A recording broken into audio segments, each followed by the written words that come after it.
Salut les baroudeurs, salut les baroudeuses. Aujourd'hui, je voudrais vous faire une petite vidéo sur comment s'équiper pour un grand voyage à moto. S'équiper pour un grand voyage à moto, c'est vraiment primordial parce qu'il faut que ça soit confortable et sécuritaire, évidemment.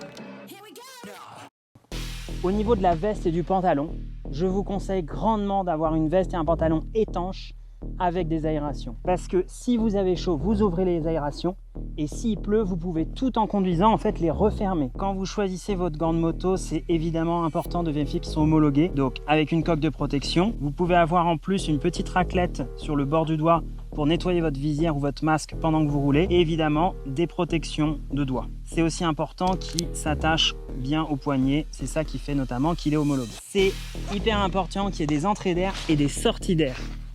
Comme je l'ai dit tout à l'heure, si vous pouvez les manipuler pendant que vous conduisez, c'est un vrai plus. C'est-à-dire que s'il y a une averse, vous n'êtes pas obligé de vous arrêter et d'enfiler une veste de pluie. Il y a deux grandes familles de gants. Il y a les gants aérés qu'on appelle des gants d'été et les gants étanches qu'on appelle souvent des gants d'hiver. Personnellement, je préfère les gants d'été et aérés parce que même s'il pleut, j'ai les mains mouillées, mais au moins ils sèchent très vite. Et surtout, c'est des gants qui en général ont une très bonne préhension. C'est-à-dire que justement, vous allez pouvoir manipuler votre veste, manipuler des outils, ouvrir vos sacoches sans avoir à retirer les gants. Il y a quelque chose qui est très intéressant sur le casque de Klim.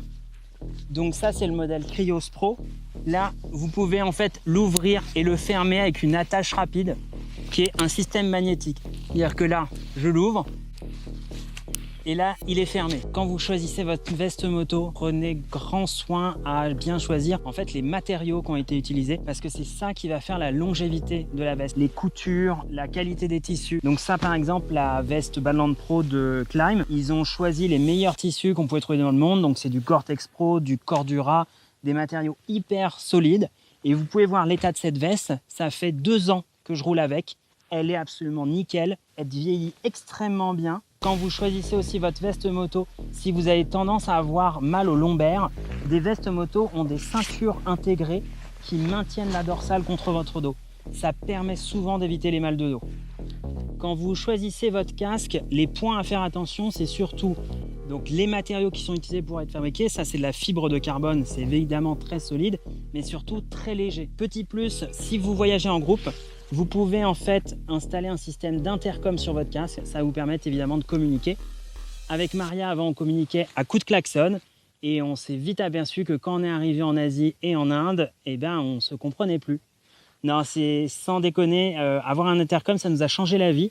Évidemment, une veste moto, un pantalon de moto, il faut qu'il y ait des coques de protection aux coudes, aux épaules, au dos, potentiellement en ventral, aux genoux et aux hanches. C'est très important parce que c'est les points d'impact en cas de chute. Et du coup, d'avoir des bonnes protections, ça vous assure que s'il y a un petit problème, s'il y a une chute, ça pourra faire une bonne histoire à raconter et pas un séjour à l'hôpital. Alors dans cette veste, j'ai à la fois des protections ventrales et dorsales. Les protections ventrales sont très aérées, comme vous pouvez voir, pour qu'il y ait de l'air qui passe et que ça soit une veste qui soit agréable à conduire même en été ou dans un désert. Et les protections dorsales sont fabriquées par D3O. Donc D3O, c'est cette marque qui fait les meilleures protections au monde en moto. Sa marque de fabrique, c'est cette matière orange qui est extrêmement souple. Donc ça veut dire que la protection va pas du tout gêner le pilote pendant qu'il conduit. Par contre, dès qu'il y a un impact, elle va en fait se rigidifier et répartir la force d'impact. J'espère que cette vidéo sur l'équipement moto vous aura plu. J'insiste une dernière fois, c'est vraiment hyper important de bien choisir son équipement moto quand on va faire un long road trip parce que c'est ça qui va faire que votre voyage va être réussi et agréable. Je remercie encore mon partenaire Klim qui nous prête tout cet équipement moto pour le voyage. Ça change la vie et je le dis de manière très personnelle et très honnête. J'ai jamais eu du matériel d'aussi bonne qualité. C'est extrêmement agréable de rouler dans de bonnes conditions et d'être parfaitement à l'aise en fait dans ces vêtements de moto tout en étant bien évidemment très protégé. J'espère que cette vidéo vous aura plu. Si vous avez des questions particulières, posez-les en commentaire et j'y répondrai avec grand plaisir. Et sur ce, nous on continue pour sortir du Népal. Allez, ciao les amis.